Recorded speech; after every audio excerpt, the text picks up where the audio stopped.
রাষ্ট্র সংস্কারের অংশ হিসেবে জারি করা বিভিন্ন অধ্যাদেশ নিয়ে নতুন করে বিতর্ক তৈরি হয়েছে। বিচার বিভাগের স্বাধীনতা, মানবাধিকার ও দুর্নীতি দমন কাঠামো ঘিরে উদ্বেগ জানিয়েছে ট্রান্সপারেন্সি ইন্টারন্যাশনাল বাংলাদেশ টিআইবি।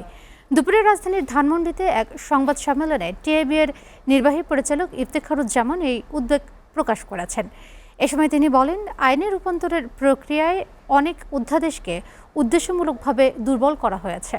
বিশেষ করে নিরাপত্তা বাহিনীর সদস্যদের বিরুদ্ধে তদন্তে সরকারকে পূর্বানুমতির শর্তকে তিনি অগ্রহণযোগ্য ও নিন্দনীয় বলে মন্তব্য করেন।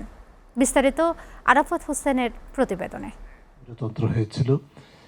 রাষ্ট্র সংস্কারের লক্ষ্যে প্রণীত কিছু অধ্যাদেশ বাতিল ও সংশোধন বিষয়ে টিআইবির অবস্থান নিয়ে সংবাদ সম্মেলন। আন্দোলনের অংশগ্রহণকারী শক্তি এবং বাংলাদেশ সম্মেলনে ১৩৩টি অধ্যাদেশের মধ্যে ৯৮টি আইনে পরিণত করার সিদ্ধান্তকে স্বাগত জানায় বেসরকারি এ প্রতিষ্ঠান। তবে যেসব অধ্যাদেশ বাতিল, সংশোধন বা পরবর্তী যাচাইয়ের কথা বলা হয়েছে সেগুলো নিয়ে কড়া সমালোচনা করেন টিআইবির নির্বাহী পরিচালক। কাজেই এই বিষয়টিতে তাদের রাষ্ট্র সংস্কার। সুপ্রিম কোর্ট সচিবালয় বিচারপতি নিয়োগ সহ ৩টি অধ্যাদেশ বাতিলকে বিচার বিভাগের স্বাধীনতা ক্ষুণ্ণ করা শামিল বলে মনে করেন তিনি। পাশাপাশি গুম প্রতিরোধ কমিশন নিয়েও সরকারের অবস্থানকে অগ্রহণযোগ্য ও নিন্দনীয় বলেন তিনি।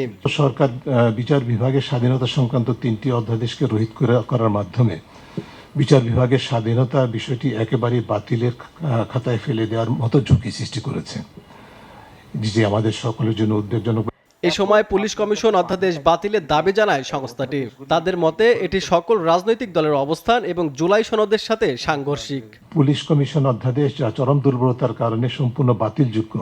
আমরা রিপিট করছি, আমরা এই ঘর থেকে আরও আগে বলেছি, পুলিশ কমিশন অধ্যাদেশ নামে যেটি হয়েছে সম্পূর্ণভাবে বাতিলযোগ্য, কারণ সেটি বাস্তবে কোনো স্বাধীন পুলিশ কমিশন হওয়ার কোনো মতো সুযোগ নেই।